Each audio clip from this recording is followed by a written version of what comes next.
नमस्कार। उत्तर प्रदेश में राजनीति किस करवट बदल रही है, इसका असर पूरे देश में होगा और उत्तर प्रदेश में कुछ न कुछ तो हो रहा है।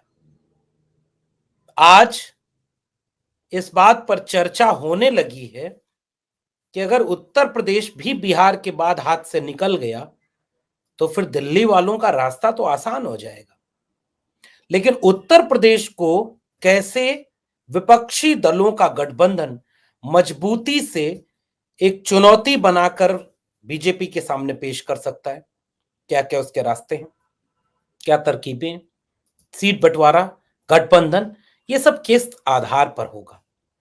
पिछले दिनों समाजवादी पार्टी ने अपने 16 उम्मीदवारों की सूची जारी कर दी। अखिलेश यादव जी ने ट्वीट कर दिया कि 11 सीटें तो फाइनल हैं, मजबूत सीटें, और आगे विचार होता रहेगा। सकारात्मक, समाजवादी पार्टी की तरफ से सकारात्मक, कांग्रेस पार्टी की तरफ से कोई बहुत विरोधाभासी नहीं, लेकिन कांग्रेस पार्टी अभी थोड़ी बेचैन है कि भाई वो कई तरह से सोच रही, बहुत सारी सीटें भी मांग रही है और वो इशारा भी कर रही कि और भी विकल्प खुले हैं। लेकिन उस बीच में समाजवादी पार्टी की पूरी प्रक्रिया, अखिलेश यादव की रणनीति जमीन पर उतर चुकी है। लेकिन अब इस पर चर्चा बहुत कम होती है। मैं आपको उस पर आज चर्चा करना चाहता हूं। समाजवादी पार्टी के पार्टी ऑफिस में पिछले दिनों जितनी बैठकें हुई, जितने आनुषांगिक संगठनों की बैठकें हुई, जितने भी प्रकार की रणनीतियां बनी, जितने भी कार्यक्रम हुए, इस पर चर्चा ही नहीं होती। ठीक है, चर्चा नहीं होगी। चर्चा हर तरह की चीजों पर एक जैसी नहीं होती, चीजें बदलती रहती हैं, वो बदलाव दिखता है। तो पार्टी काम करती है, हर पार्टी काम करती है। आप कहेंगे कि बसपा काम नहीं कर रही है, तो बसपा भी अपनी जोनल बैठक, जो वो लोग होते हैं जो कोऑर्डिनेटर्स और तमाम लोग, वो काम कर रहे हैं। कांग्रेस काम कर रही है, भाई बीजेपी तो सबसे ज्यादा कर ही रही है। लेकिन उसमें समाजवादी पार्टी की सक्रियता, वो नेता भी ट्वीट करके नहीं बोलते कि पीडीए समाजवादी पखवाड़ा मनाया जा रहा है। इसके पहले बूथ लेवल पर काम हो रहा था, बूथ मजबूत करने पर, वोटर लिस्ट से किसका नाम काटा गया है, उसको कैसे जोड़ा जाएगा, जनता के मुद्दों पर जनता के बीच कैसे खड़ा हुआ जाएगा। और ये जो समाजवादी पखवाड़ा मनाया जा रहा है, पूरे प्रदेश के गांव में, गांव की सामान्य बस्तियों में दरी बिछाकर, बोरा बिछाकर, रणनीति के साथ पीडीए की बात एनडीए को हराने के लिए समाजवादी पखवाड़े के साथ मनाई जा रही है और जनता के बीच में वो काम कर रहे हैं। और आज विधानसभा में एक पहला दिन था, ज्वाइंट सेशन, सब लोग एक साथ एक जगह एक विधानसभा के 2 करोड़ में बैठे थे और भारी प्रदर्शन, लाल गमछे, लाल टोपी के साथ। विपक्ष की जो सबसे बड़ी जिम्मेदारी है, लोकतंत्र तब मजबूत होता है जब विपक्ष मजबूत होता है। सत्ता पक्ष तो मजबूती पाकर सत्ता तक बैठ ही गया और वो मजबूती से लड़ेगा, अपना काम करेगा। विपक्ष जितना मजबूत रहेगा, लोकतंत्र उतना मजबूत रहेगा। यह बात आज के सत्ताधारी नहीं समझते।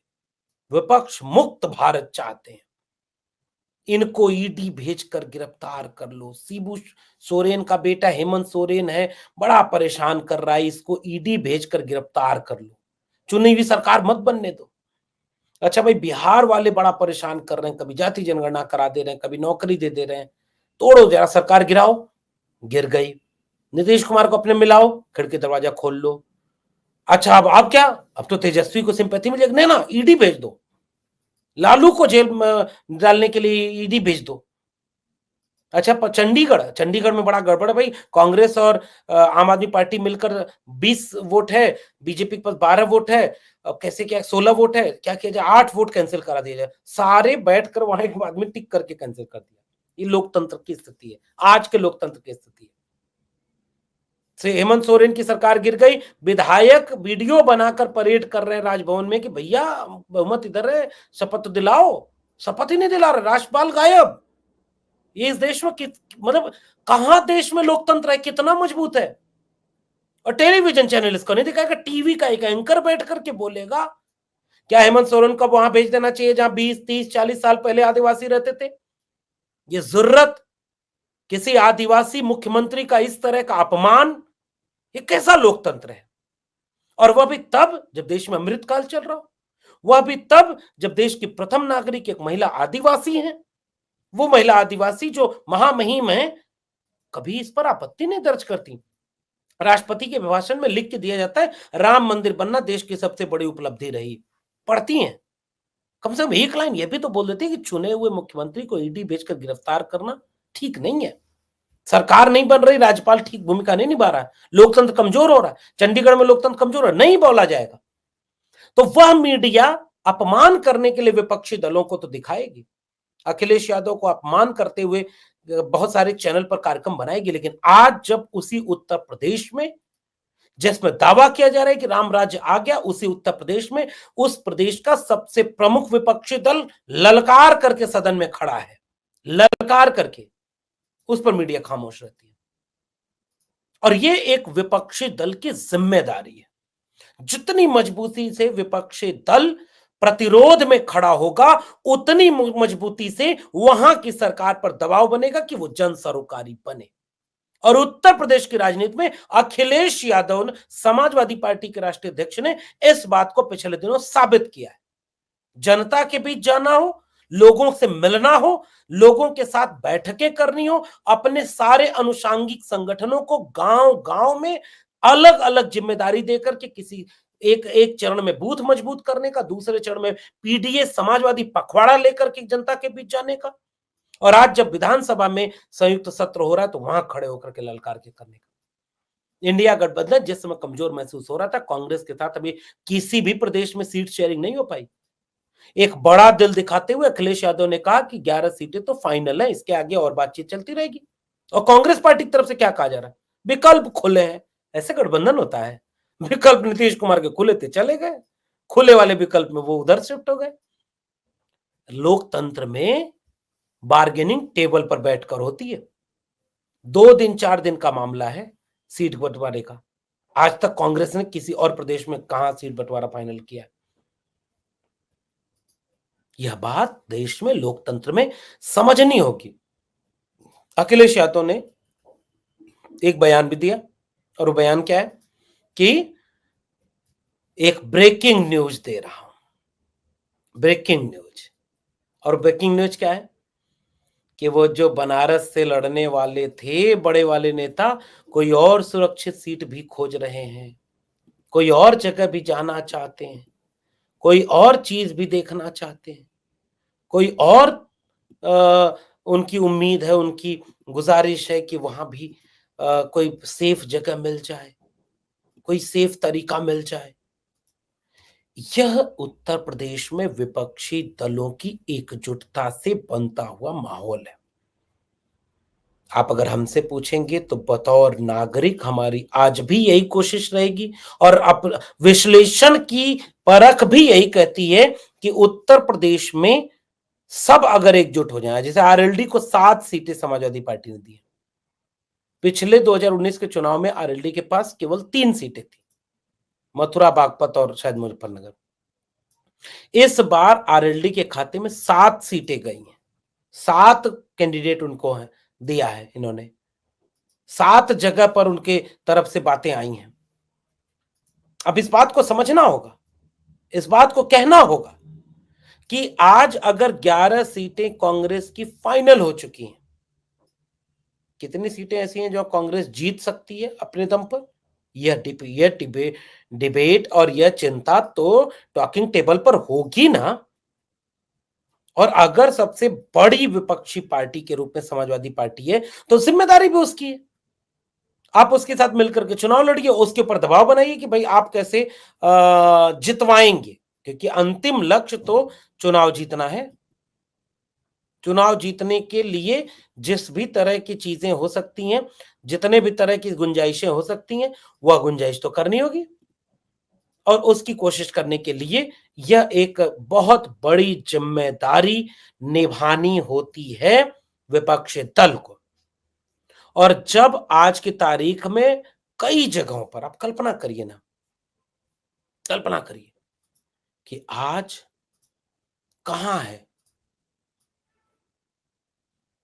विपक्षी दलों की एकजुटता, किस जगह पर कैसे खड़ी हुई है, कैसे उसको शेप दे रहे हैं, कैसे उसको बढ़ाने का काम कर रहे हैं, कैसे उसको आगे ले चलने का काम किया जा रहा है। और यह प्रश्न आज की तारीख में पूरे देश के लोगों को चिंता का विषय बना हुआ है। और ऐसे वक्त में अगर उत्तर प्रदेश में 11 सीटों का बंटवारा हो गया, आपके यहाँ तो बहुत तरह के नेता हैं, प्रमोद कृष्णन से लेकर के तमाम लोग, और वहां के नेता सपा के नेताओं पर टिप्पणी करते हैं। तो अखिलेश यादव ने एक साथ दो तीन तरह के संकेत दिए हैं। विपक्षी दलों की एकजुटता की जिम्मेदारी सबकी है। मुझे मुझे लगता है कि अविनाश पांडे, जो कांग्रेस पार्टी के राष्ट्रीय प्रभारी हैं उत्तर प्रदेश के, तो अविनाश पांडे को मीडिया में बयान देने की बजाय, अजय राय को मीडिया में बयान देने की बजाय टेबल टॉक करनी चाहिए। टेबल टॉक से रास्ता निकलेगा। यह बोलना बेहद आसान है कि हम 80 की 80 सीटों पर लड़ेंगे, हम ईमानदार कोशिश करेंगे, हम झुक भी सकते हैं, हम कंप्रोमाइज भी कर सकते हैं, समझौता भी कर सकते हैं, लेकिन लाचार कांग्रेस नहीं है। तो लाचार कौन है आज की तारीख में? नीतीश कुमार लाचार थे, तेजस्वी लाचार हैं, या जो है ममता बनर्जी लाचार हैं। जोड़ने का, या दिल्ली और पंजाब में अभी तक सीट बंटवारा नहीं हुआ, तो लाचार कौन है? अत्याचार किस पर हो रहा है? बेबस कौन है? इन प्रक्रियाओं, इन बातों को लेकर विश्लेषण तो करना पड़ेगा। और आज भी अगर उत्तर प्रदेश में इस तरह के बयान आए कि हमारे पास और भी रास्ते खुले हैं, तो फिर तो और भी रास्ते खुले हैं, तो फिर बाकी लोगों के लिए भी खुले होंगे। और इससे फिर फायदा बीजेपी को होगा, किसी और का फायदा नहीं होने वाला। किसी और तरह से चीजों को वो हैंडल नहीं होने दिया जाएगा, कैसे किसी और तरह से वो चीजों में जाएगी नहीं। इसलिए सबसे महत्वपूर्ण सवाल, इसलिए सबसे महत्वपूर्ण चिंता, इसलिए सबसे महत्वपूर्ण जो प्रश्न है वह उत्तर प्रदेश से आया है। और इसलिए उत्तर प्रदेश में पीडीए की सरकार, पीडीए एनडीए को हराएगा। अखिलेश यादव की रणनीति, कांग्रेस पार्टी अगर इस पे बैठ करके एक साथ रणनीति बनाएगी, तब वो रणनीति काम करेगी। और आखिरी और आज की वीडियो की अंतिम और निष्कर्षात्मक बात,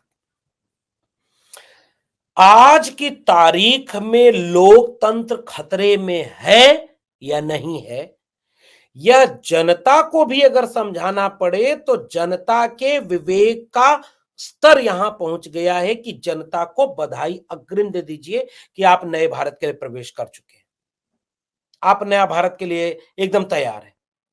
जब जनता को आज भी अगर ये समझाना पड़े, जनता को यह बात आज भी बताना पड़े कि कैसे लोकतंत्र खतरे में, संविधान खतरे में, आपके बच्चों का भविष्य खतरे में, इसका मतलब जनता को अभी समझ में ही नहीं आ रहा 5 किलो अनाज अगले 5 साल तक 80 करोड़ लोगों को क्यों देने को कहा गया? क्योंकि 12 लाख करोड़ रुपया एनपीए माफ किया जाएगा उद्योगपतियों का। और यह बात अगर जनता को बतानी पड़े तो जनता के विवेक पर सवाल उठेगा। ठीक वैसे ही किसी राजनीतिक दल को, चाहे वो क्षेत्रीय राजनीतिक दल हो, चाहे राष्ट्रीय राजनीतिक दल हो, अगर आज की तारीख में उन्हें, हमें और आपको यह बताना पड़ जाए कि गठबंधन क्यों जरूरी है, गठबंधन के क्या आसार हैं, गठबंधन के क्या फायदे हैं, गठबंधन न होने के क्या नुकसान है, टेबल टॉक करके समय रहते कैसे इन चीजों को डील कर लेना था। जनवरी लास्ट तक इस बार सीट बंटवारे की घोषणा हो जानी थी, फरवरी आ गया, अभी तक अगर सीट बंटवारा नहीं हुआ है तो यह किसको फायदे में पहुंचाएगा? चुनी हुई सरकार को कैसे गिराया जा सकता है? विधायकों की परेड करानी हो या विधायकों की वीडियो बना करके आप भेज दीजिए, फिर भी कैसे शपथ ग्रहण करने के पहले राज्यपाल गायब हो जाता है। बैठकर कैमरे के सामने वोट को इनवैलिड करके बीजेपी के प्रत्याशी को जिता दिया जाता है। वोटर लिस्ट से जिंदा लोगों को भी मौत हो गई है कह करके वोटर लिस्ट से नाम काट दिया जाता है। ईवीएम में इतने तरह के घोटाले कि अब तो जनता के बीच में खुद चुनाव आयोग के ईवीएम प्रदर्शित करनी पड़ रही कि ईवीएम पर भरोसा रखिए। अगर यह सब कुछ हो रहा है और इसके बाद भी चाहे जनता को चाहे विपक्षी दलों को यह समझाना पड़ जाए कि लोकतंत्र खत्म हो जाएगा, लोकतंत्र संविधान हाशिए पर चला जाएगा, अगर यही विवेक है तो फिर ऐसी जनता और ऐसे राजनीतिक दल यानी जनता और राजनीतिक दल दोनों को बधाई, क्योंकि अब आप नए भारत के लिए बिल्कुल तैयार हैं। और अगर आप वाकई समझते हैं तो अब आपके पास विकल्प भी नहीं है कि आप प्रतिरोध करके अपने भविष्य, अपने विकल्प, अपनी संभावनाओं, बच्चों के आने वाले कल के लिए ईमानदारी और स्पष्ट दूरदर्शिता से इस बात को समझ लें कि कहां क्या करना चाहिए, कहां वोट देना है, कहां नहीं देना। और उत्तर प्रदेश में यह बात सामने आ रही है। और उत्तर प्रदेश के लोग अगर यह बात, चाहे वो समाजवादी पार्टी हो, चाहे कांग्रेस पार्टी हो, चाहे आरएलडी हो, चाहे तमाम लोग, अब तक अगर बंटवारा फाइनल नहीं हुआ है तो इसके पीछे की क्या रणनीति हो सकती है, इसको बताने की जरूरत नहीं। आपका क्या मानना है इस पूरी बातचीत पर नीचे कमेंट बॉक्स में जरूर बताइएगा। और विश्लेषण करिएगा कि सुधीर चौधरी नाम के एंकर का एक चुने हुए आदिवासी मुख्यमंत्री को यह कहना कि अब कहां जाएंगे जहाज पर उड़कर और ये सब करके, अब तो आदिवासी हैं, जंगल में जाना पड़ेगा। वही लोग हैं जो कल अखिलेश यादव के ऊपर आरोप लगा रहे थे, टोटी से लेकर के घर धुलवाने तक का। वही अखिलेश यादव आज ब्रेकिंग न्यूज दे रहे हैं कि लगता है कि बनारस वाले कैंडिडेट की भी सीट बदल सकती है। और वही समाजवादी पार्टी पूरे सदन में एक मुश्त प्रतिरोध है और जनता के सरोकारी मुद्दे पर खड़ी है। पीडीए पखवाड़ा, पीडीए समाजवादी पखवाड़ा मनाया जा रहा है, जनता सड़क पर है, कांग्रेस भी लड़ रही है। जब सब लड़ ही रहे हैं तो सब मिलकर क्यों नहीं लड़ रहे? इसी पर सारा खेल टिका हुआ है। आपका क्या मानना है नीचे कमेंट बॉक्स में जरूर बताइएगा। फिर मिलेंगे, तब तक देखते रहिए 4 PM और आप आगे इसे बढ़ा भी सकते हैं अगर आपको ये बातें सही और जरूरी लगती हैं। जागरूक नागरिक एक सजग लोकतंत्र की सबसे बुनियादी जरूरत होते हैं। बहुत बहुत हमारे धन्यवाद। चैनल के साथ जुड़ने के लिए सब्सक्राइब करें और बेल नोटिफिकेशन दबाना ना भूलें।